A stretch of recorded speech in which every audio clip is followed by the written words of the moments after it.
The Menu is a movie starring Anya Taylor-Joy, Ralph Fiennes, Nicholas Hoult, among many others. And the best way I can describe it is it's Triangle of Sadness meets In and of Itself. And what I mean by this is Triangle of Sadness, it's a fairly recent movie, but it's a black comedy about the decadence of rich people, right?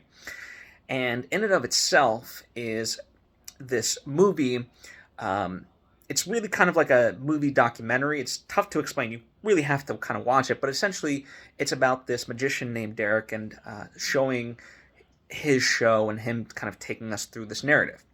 And I say that because in The Menu, Ralph Fiennes is essentially that magician, except he's not a magician, he's a chef. And, through his culinary dishes, he's conveying a story to the guests who are all very rich, or they're supposed to be all very rich, right?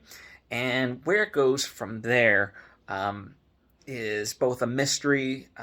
It's intriguing. Like it very much is an inventive movie. Now, for me, it doesn't quite land the ending in the way that I would hope, but it's got so many things going for it, and even with that sort of miss, it is far better than most movies that I've seen this year, and so it's worthwhile, even if the missteps kind of are there. At least for me, they might not be there for you, but I really did enjoy it overall.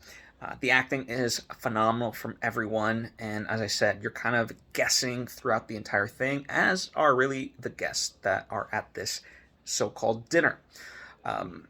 So yeah, I think it's worth checking out, and if and when you do, let me know what you think.